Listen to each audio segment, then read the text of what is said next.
Sounds good back here.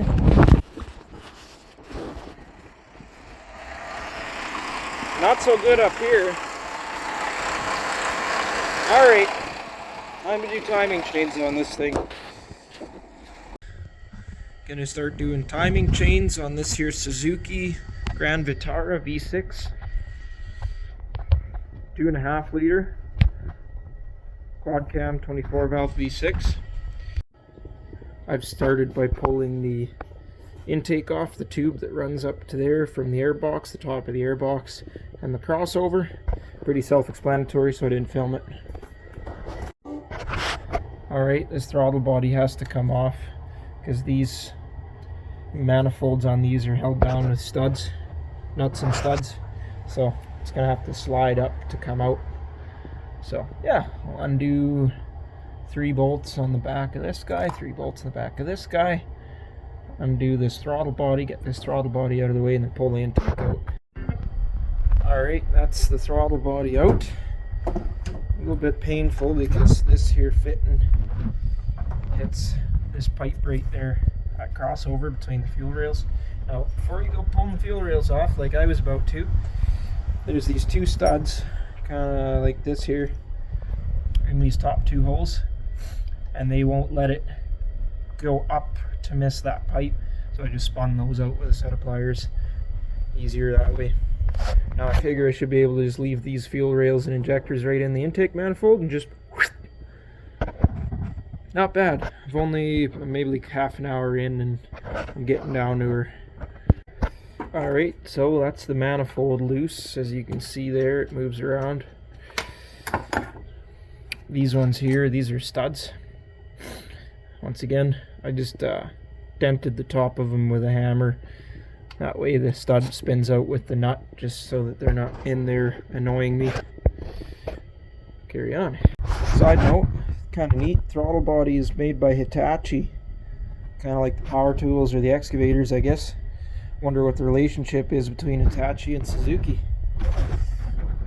Alright, so there's the manifold. Big ugly frickin' thing. There you have all the ports. You're going to want to put some rags in those ports. Make sure you don't drop any nuts down inside of the motor or you won't be happy. Somebody's definitely been in here because a lot of the hardware was loose. Alright, so next I just pulled the rad and the shroud out. The rad I just got sitting over there against the wall. It's just 2 bolts, one from either side, one from this side, one from that side, holding the rad in, bottom rad hose obviously. Slide the rad out the top, then that way you can scoot the fan shroud forward, slip that out, and then once that's out of the way, the fan comes out pretty easily, just 4 nuts. Pretty self-explanatory. Alright, next was the ignition coils. Just swing the wiring out of the way like that. Just 6 bolts holding them down. Put them back into the valve cover so I don't lose them. Now I'll pop the valve covers off. Alright, we can see some timing chains now with the valve covers off. Pretty straightforward as well, just 4 nuts each. And just pry them off gently. Now to take off some of these accessories and the balancer so that we can get the timing cover off the front. Alright, next I pulled the power steering pump. There's holes in that pulley there. Kind of hard to see, but there's holes in that pulley to take the power steering pump off of the bracket. Once the pump's off, you can get at the bolts holding the bracket onto the block. There's 1 bolt on the side as well. Took me a minute to figure that out. So I think 3 bolts from the front and then 1 from the side down in yonder. Just a 3-inch extension socket, a ratchet, no problem. Alright, just put a breaker bar on the bolt there. Set of vice grips. This is what I did here just to make sure that this doesn't slip over and hit the AC pipes or the AC condenser or none of that.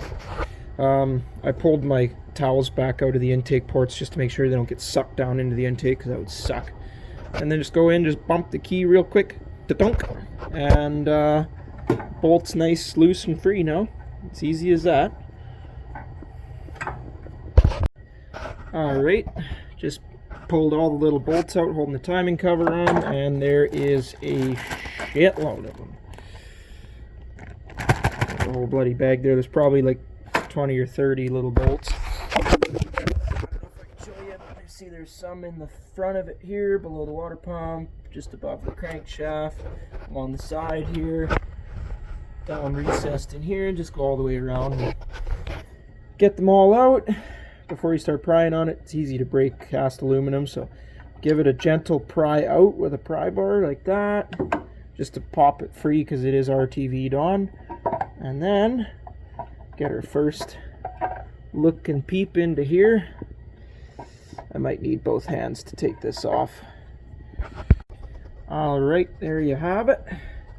That was actually not nearly as bad as I expected, to get the timing cover off, to get all the accessories and everything out of the way. I've heard lots, and you probably have too, about what a prick of a job this is, but you know what, so far, mind you, I'm a mechanic for a living, but so far this hasn't seemed so bad at all. Looks like this thing's maybe had a set of timing chains and tensioners and guides done before. They're a little bit cleaner than the rest of the metal. Probably at the same time that water pump was done, but this thing's got 340,000 kilometers, 380,000 kilometers on it, so chances are that that was quite a while ago. As you can see there, they're pretty clapped. It's actually amazing that this thing hasn't sustained any engine damage or started to run poorly yet, but surprisingly enough, it was just making noise. Right on. Now I guess this would be as good a time as any to pull the drain plug and let the motor oil drain out, because when we pull the water pump off, we're going to have engine oil or coolant running down into the oil pan and mixing with the engine oil, so we're going to have to drain that out anyways. Alright, so just pulled off some of my guides there and there.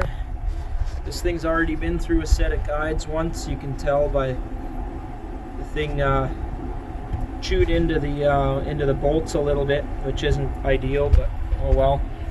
I don't know if these chains have been replaced. It doesn't really look like it, but it does look like some of the guides and that tensioner were. It was probably done at the same time that new water pump was installed, so let's go through and just replace it all this time. Sorry about the noise. I got my propane heater going. I got my carport tarped in. It's just been too cold. So now I'm nice and toasty. So now I've just rotated the engine over.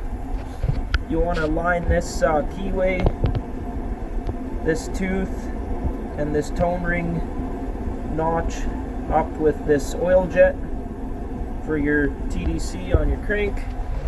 And then to make sure you're on TDC 1, on compression number 1, you want these lobes both to be off of the lifter. Now I'm just going to start by cracking these bolts loose. I already got this one cracked loose.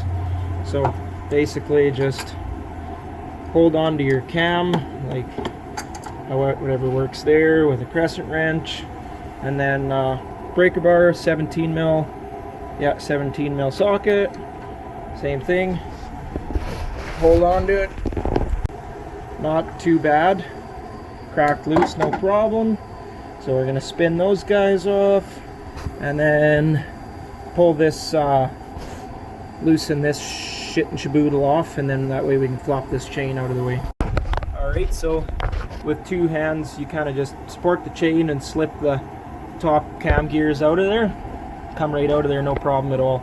Now this is all loose and free, so grab an Allen bit, pop this idler out, and then you can take the main chain out.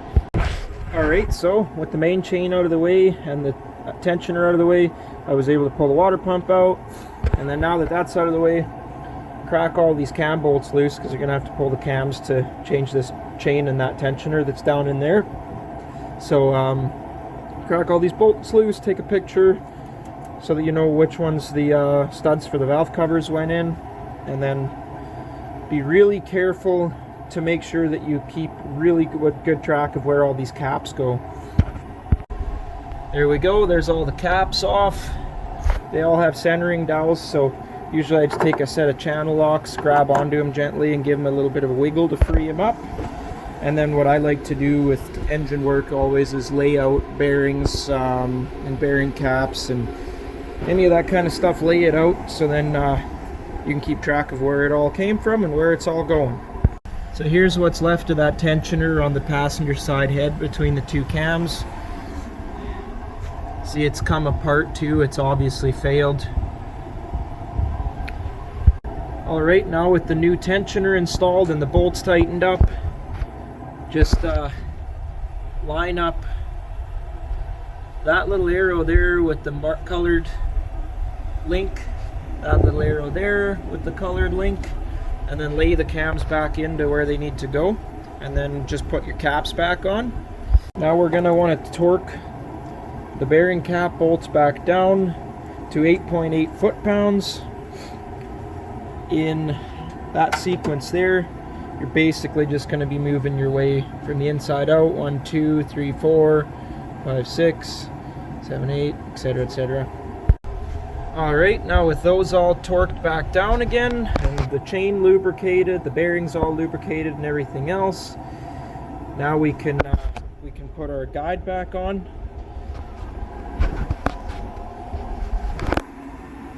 Just for the sake of comparison, here's the old guide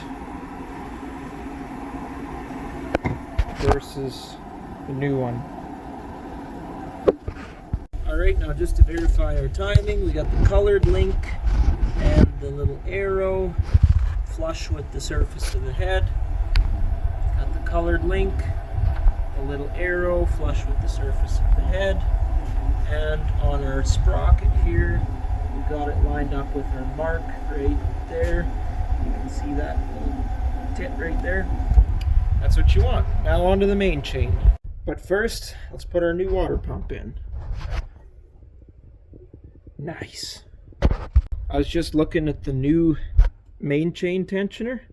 See, it's still got the little lockout in it, but it's got this little hole in the back here. Now, not 100% sure, but it bolts on right there, and to me it looks like that's the hole that oil pressure pushes in to expand this. On this old one, if you look at it, that hole is completely blocked right off. I wonder if that was part of the problem. Now on the new main chain, we're going to have colored links. We're going to have 1, 2, and 3 colored links. One colored link is going to be farther away from the other two. So we're going to start with that one at the top. Line it up with that notch right there on the passenger side head. Passenger side, of course, left-hand steer, the right side head. After seeing the pinhole in the back of that tensioner there all plugged up, I decided to pull this little oil sprayer off, the one that lives just right there. And interestingly enough, I found that the little sprayer hole was completely plugged up. So I just used a piece of wire, some carb cleaner, and some compressed air to clear that out. So would have been a bit of oil starvation coming from that. Alright, reinstalled that little guy, so then now the new timing chain will have a good flow of oil coming down onto it again. Now while we're in here, I noticed as well that the oil pump drive chain is a little bit loose, but it's got an adjustable tensioner, so I'm just going to adjust that up. Alright, so I just tightened the tensioner up a bit there. You can see that's a slotted hole. So now the chain's got a bit of play in it, but nothing crazy like it was before. There we go. So this guide's installed, this guide's installed. Now that mark's lined up there. We got that little guy lined up right there. Bottom. That little guy lined up right there. Alright, now to lay this chain on, you start at the bottom here. There's the arrow right there. See the little pointer? And then you want the two marks with the biggest gap in between them, between here and this one, and then you can see link, arrow, link, arrow, and then to lay them in place, there's going to be a little bit of tension on the cam, so you just, again, to lay them in, crescent wrench on the cam, and then just kind of move it to get your chain to lay into place where it needs to go. Put the bolts back in.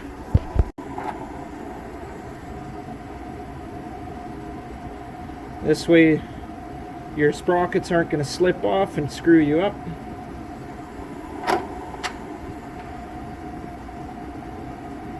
Like so.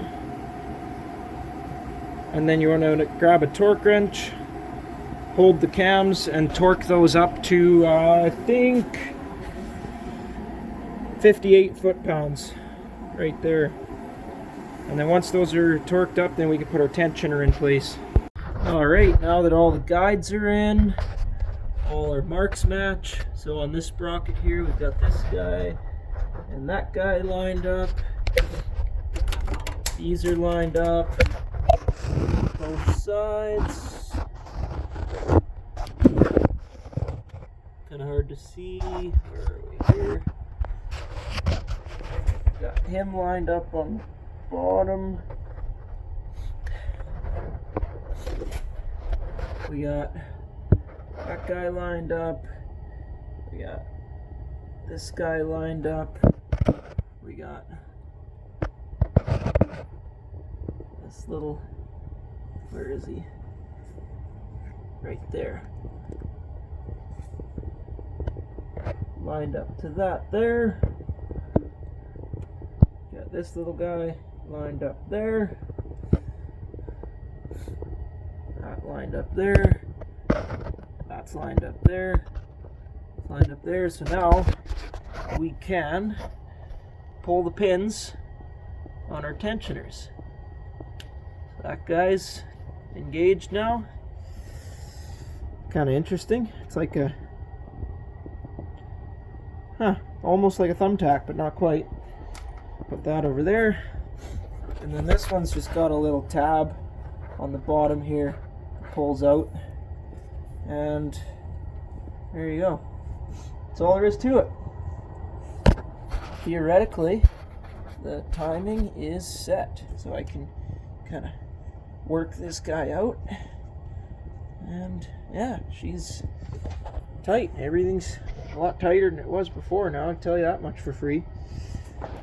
So theoretically now, we can just start reassembly, exact reverse of disassembly. So I'm not going to bother filming all that. I'll just start, you can see here I poured some oil all over the chains and the guides and the lifters and everything, pre-lubed all that. And now I'll just start reassembling everything and then see how she sounds when it's all running. Obviously fresh oil filter, and there we go. Alright, so timing covers all back on again. This just RTV'd on all the way around. Make sure to get lots into the bottom corners. I cleaned it all up really nice, kind of like this. Valve cover as well, a little bit of RTV around the edges of the seams there. And then new valve cover gaskets in place, and the new seals for the spark plug tubes. Want to lube them up a little bit so they don't, so the O-rings don't roll and get screwed up in there. All right, she's running again. Fresh oil filter, coolant, everything else. I can hear one lifter ticking a tiny little bit on this side, but that'll probably clear up with some fresh oil. I'll do a couple of oil changes on it, run some oil system cleaner through it, and that should smarten it up.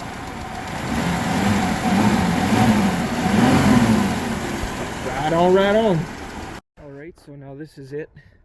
After some fresh oil and driving it for a while. I've put a couple thousand kilometers on it since putting the new timing chains in.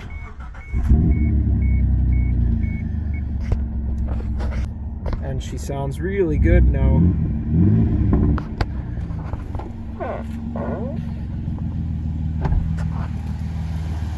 All the lifters are nice and quiet. She sounds pretty good. She's a good little unit now.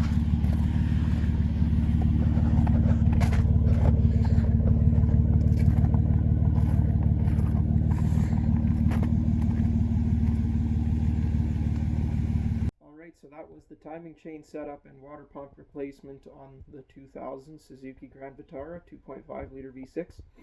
Hopefully that helps some of you out with replacement of the chains on your own or on a customer rig maybe. All in all, it really wasn't too bad. There's definitely a lot of components that have to come off and go back on, but timing marks are all laid out pretty nicely. Everything's easy to see, and there's no specialty tools required, really. Basically just basic hand tools, torque wrenches, and you're good to go. Just pay attention and get her done. Best of luck, and we'll talk to you later.